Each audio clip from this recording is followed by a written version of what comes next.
Welcome back, everyone. Today we're going to be doing a deep dive. Ooh, a deep dive. Yeah, into the Ancient Order of Druids. Very cool. We've got excerpts from their own magazine. We've got their Wikipedia entry. Nice.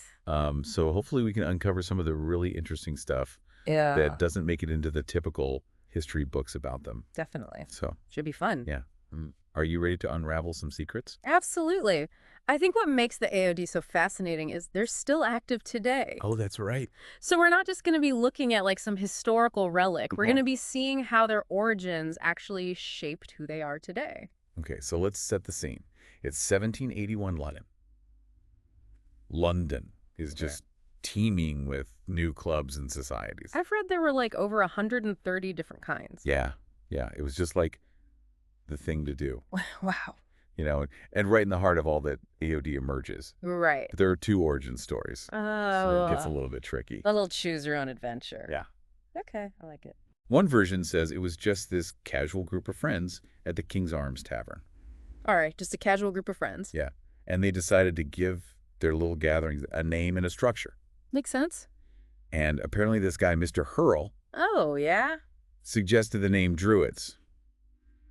He was already kind of into those ancient traditions. So he was kind of the original, like, druid influencer, I guess. Yeah, he was way ahead of his time. Right. But that's just one side of the story. Okay, so what's the other side? The other one suggests a much more deliberate connection to those ancient practices right from the start. Oh, interesting. And to make things even more intriguing, Oh, no. a lot of those early records are lost. So we're missing pieces of the puzzle. Yeah, it really makes you wonder, Yeah. were they trying to establish a direct lineage to those ancient druids? Right? Or was it more about adopting a cool, mysterious identity? Yeah, because it was London, everyone was obsessed with clubs. That's true, yeah. It must have been like, Way to stand out. yeah, to stand out from the crowd. Yeah. It's really interesting, though, because I think both of those stories could be true.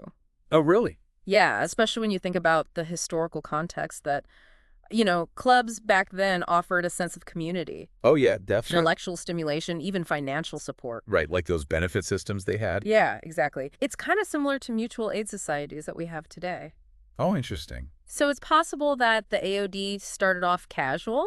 Yeah, just friends hanging out. Yeah, but then figures like Mr. Hurl Mr. Hurry. got them thinking about the symbolism and ideals of those ancient druids.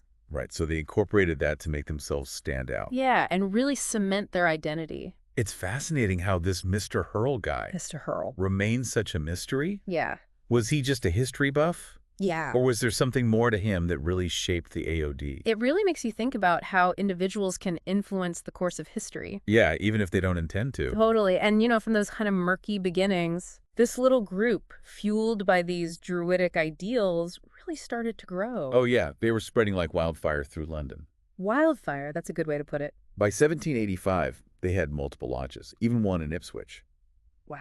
But like any organization that grows really fast, Oh. they started to have some growing pains. So things started to get a little complicated. Yeah, there were some tensions that started to surface. That happens all the time, though, right? Oh, yeah. Like, how do you maintain your core identity Yeah. while also adapting to new needs and new perspectives? Right. You can't just stay stuck in the past. Exactly. It's something every organization has to figure out. And it looks like the AOD was no exception. Yeah, definitely not. They had this clash of philosophies starting to emerge within the group. Oh, so what were they disagreeing on? Well, some members wanted to focus more on the social aspects, Right. maybe even turn it into more of a benefit club. Okay, so like offering financial aid to members? Yeah, much like the Oddfellows. I see. So kind of like a safety net. Okay. But then others wanted to stick to that original vision with the rituals, Okay. the symbolism, that connection to ancient druidry. Oh, so it was like purists versus pragmatists. Exactly. Yeah, we see that in so many groups. Oh, I know. Religious movements, political parties. Even like small book clubs. Right, exactly. It's that constant struggle between staying true to your roots Yeah, and evolving with the times. it's a tough balance to strike. Oh, definitely. And for the AOE, this all came to a head in 1833 with the Great Secession. Oh, wow. So it was a full-blown split. Yeah, over 100 lodges broke away to form the United Ancient Order of Druids, The UAO. the UAD. That's right. Okay, so this wasn't just about, like, practical stuff. No, It was about different ideas of what it meant to be a druid. exactly. It really gets to the heart of how they interpreted Druidry. Right. The UAU embraced a much more democratic structure, Interesting. and they had a strong emphasis on social conscience. Okay, so what did that look like for them? Well, they talked about social and intellectual intercourse Okay. and general philanthropy and benevolence. So they were really focused on social justice and community well-being? Yeah, it's almost like we're seeing the early seeds of those values that would shape movements like neo-paganism Oh, yeah. and With neo-Druidism. their focus on nature, community, ethical living. Exactly. That's pretty forward-thinking for the 1830s. It really is. So now we have these two branches of the AOD, Okay. each taking a slightly different path. Right. But here's where things get really interesting. Oh, I love when things get interesting. We're hopping across the globe to Australia. Australia. Wow. Okay, hold on. Druids in Australia. Druids in Australia. This is getting good. It might seem like a strange leap, but it shows how ideas can travel. Yeah, especially those with a strong sense of history and tradition. Exactly. And the AOD arrived in Melbourne in 1851, Okay. thanks to Mr. Hyman. Mr. Hyman, okay. Within a few years, they had this thriving Victorian Grand Lodge. Wow, so they really took root. Oh, yeah. They had figures like Asher Barnard and Alderman James J. Brennan leading the way. So some big names were involved. Yeah. And by 1912, they had a membership of 72,000. Wow. 72,000. Yeah. Clearly, the AOD wasn't just a British phenomenon. It was a global movement. Yeah, those ideals of Druidry, whether it was about fraternity, social good, or that connection to ancient wisdom, Right. really resonated with people on the other side of the world. It makes you wonder what it was about those ideas that appealed to so many people. Yeah, it's a good question. And speaking of reaching a wider audience, there's another fascinating twist in the AOD's story. I like twist. This one reflects the changing social landscape of the time. Okay, I'm intrigued. Tell me more. We're talking about the emergence of women in the order. Oh, wow. So it wasn't just a boys' club anymore. Nope, not for long. So when did this shift happen? Well, the first female lodge popped up in Tasmania in 1899, Tasmania. Okay. and by 1925, there were 15 ladies' lodges across Australia. I'm 15. Yeah, clearly, the idea of women participating in Druidry gained some serious traction. Yeah, and it challenges that traditional view Mm-hmm. of these organizations as being exclusively male. Absolutely. It was a sign of the times. Definitely the late 19th and early 20th centuries saw women challenging traditional roles, Right. Yeah. advocating for greater inclusion in all aspects of life. Yeah, those early female druids were part of that wave. For sure, pushing for recognition and a place within the AOD. It makes you wonder if they were kind of like trailblazers. Yeah, paving the way for the more inclusive forms of Druidry we see today. That's an interesting thought. It adds another layer to this already fascinating story. Yeah, from those secret gatherings in London taverns Yeah. to a global organization with branches in Australia and a growing presence of women. Quite a journey. It really is. But that's just the first chapter. Oh, there's more. Oh, yeah, there's so much more to uncover about their beliefs, Right. their practices, Yeah. how they navigated that changing world around them. I'm ready for the next chapter. Okay, so let's delve a little deeper into what makes the AOD unique. Sounds good. What do you say we unpack their beliefs, their rituals? Okay. What drew people to their ranks? Let's do it.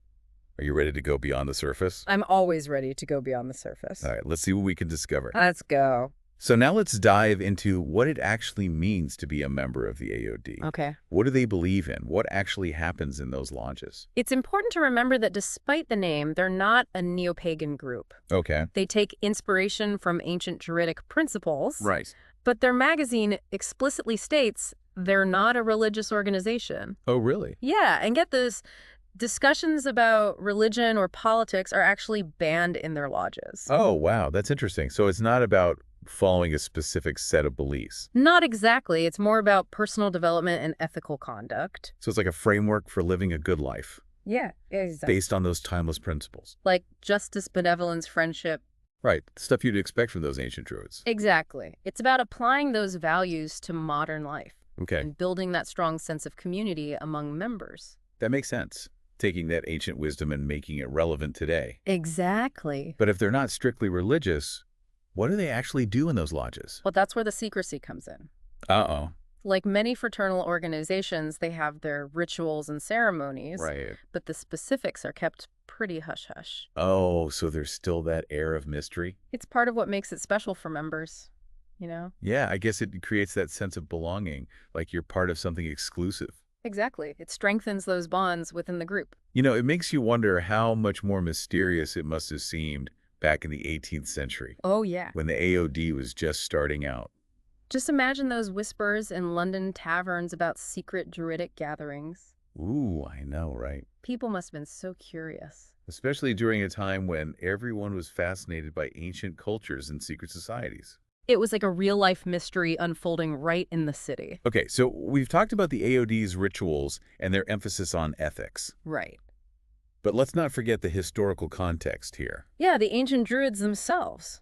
Right, they weren't just figures of myth and legend. Nope. They held serious power in Iron Age Europe. They were judges, healers, keepers of wisdom. It's like they were priests, lawyers, and philosophers all rolled into one. Exactly. And while we're still learning about them, Right. it's clear they were way more than just nature-loving mystics. Yeah, they were vital to their communities. Involved in everything social, legal, spiritual. And the AOD, even though they're not directly replicating those ancient practices, Right. seems to be tapping into that legacy. Yeah, they're taking those ancient ideals and reinterpreting them for the modern world. Exactly. It's like keeping those traditions alive, but making them relevant for today. I think that's a big part of why they've lasted so long. Right. They've found that balance between tradition and innovation. Which isn't easy. Especially for a group with such deep historical roots. It makes you wonder what the AOD will look like in another 100 years. Yeah. Will they still be around? Will they adapt to the ever-changing world?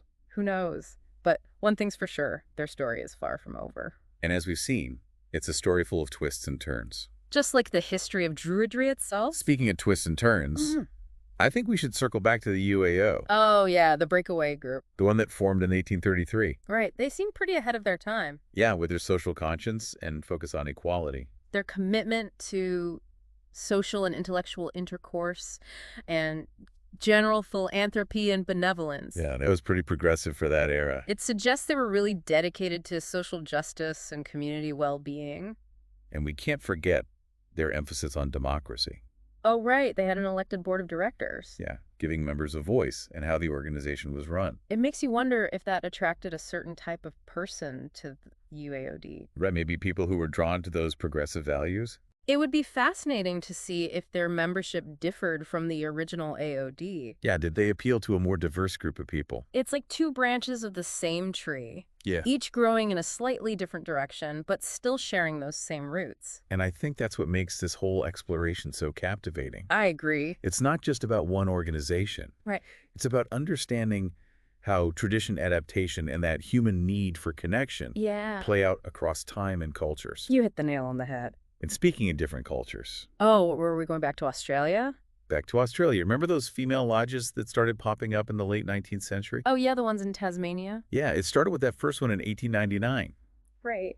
But by 1925, there were 15 ladies' lodges all over Australia. 15, that's amazing. The idea of women participating in Druidry really took off. It definitely wasn't just a passing fad. And what's even more interesting is that these weren't just separate social clubs for women. Oh, so they were fully integrated into the AOD. Yeah, they were involved in everything, fundraising, community service, even leadership roles. Wow, so they were really making a difference. It challenges that stereotype of women being confined to domestic roles back then. Totally. These women were active members of their communities. Working alongside the men to further the AOD's mission. It's a good reminder that even long-standing traditions can evolve to be more inclusive. And that evolution is often what keeps traditions alive and relevant.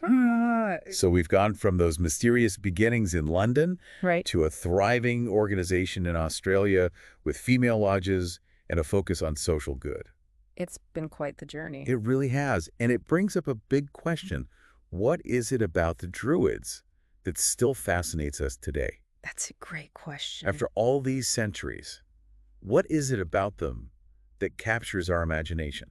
I think it's a few things. Okay. There's the mystery, of course. Right. We still don't know everything about them, which leaves room for speculation and romantic interpretations. It's like this historical puzzle we're still trying to piece together. Exactly. And their connection to nature really resonates with people. Especially in our modern world, that can feel so disconnected from nature. Yeah, the Druids represent a time when people were more in tune with the natural world. Living in harmony with the seasons and the rhythms of the earth.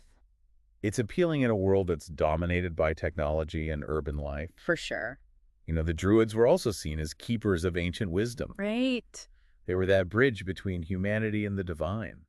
And maybe groups like the AOD offer a way to tap into that. Yeah, even if it's in a modern, reinterpreted form. It's a way to reconnect with those values of community, nature, and personal growth. In a world that can feel chaotic and fragmented. Maybe that's why the AOD has not only survived, but thrived. Yeah, they offer that sense of belonging, purpose, connection to something bigger than ourselves. All while drawing inspiration from this rich and mysterious past. It's a fascinating mix of the ancient and the modern. Tradition and evolution. And as we've seen, their story is still unfolding. Indeed, who knows what the future holds for the Ancient Order of Druids? We've really covered a lot of ground in this deep dive into the Ancient Order of Druids. We have. From those mysterious beginnings in London's taverns. Right. To a global organization embracing social change and welcoming women. It's been quite the journey. The AOD has really come a long way. They have, and along the way, they've wrestled with some pretty big questions. Yeah, like how to balance tradition with adaptation. Exactly. How to stay true to those core values while also evolving. And how to create that sense of community in a world that's constantly changing. Those aren't just questions for the AOD, though. That's true. These are questions we all face. Yeah, whether we're part of an organization or just on our own personal journeys. It's fascinating how the AOD story really shows how much people are drawn to Druidry. Yeah. Even if that appeal changes over time and across cultures. It's like those ancient figures still speak to us today. There's something about their connection to nature, their wisdom that just keeps resonating. Centuries later. It's like we're always searching for something more. Yeah. A connection to something bigger than ourselves. A sense of belonging and purpose. And maybe the AOD offers a way to tap into that. Even if it's in a modern way. Right, a reinterpreted form of those ancient traditions. Exactly. I think that's a key takeaway from today. What's that? Traditions, even ancient ones, aren't static. They can evolve. They can adapt and still be meaningful. In new generations. It's something we can all think about in our own lives. Yeah, what traditions do we hold on to? What do we need to let go of? And how can we create new ones that reflect who we are today? The AOD shows us that it's a balance. Honoring the past, but embracing the future. It's a tough balance, but it's worth exploring. It's in that space that we often find the most meaningful connections. So as we wrap up our deep dive into the Ancient Order of Druids, Yeah. I want to leave you with this one thought. Okay. What part of the AOD's story really stood out to you? Yeah, what resonated the most? Was it that search for connection? The appeal of those ancient traditions? Or that tension between staying true to their roots and changing with the times? Whatever it was, I encourage you to explore it further. Yeah, learn more about the AOD. Read about the history of Druidry. Or just think about how these themes show up in your own life. And who knows, maybe you'll be inspired to start your own deep dive. Into something that fascinates you. Until next time, happy exploring.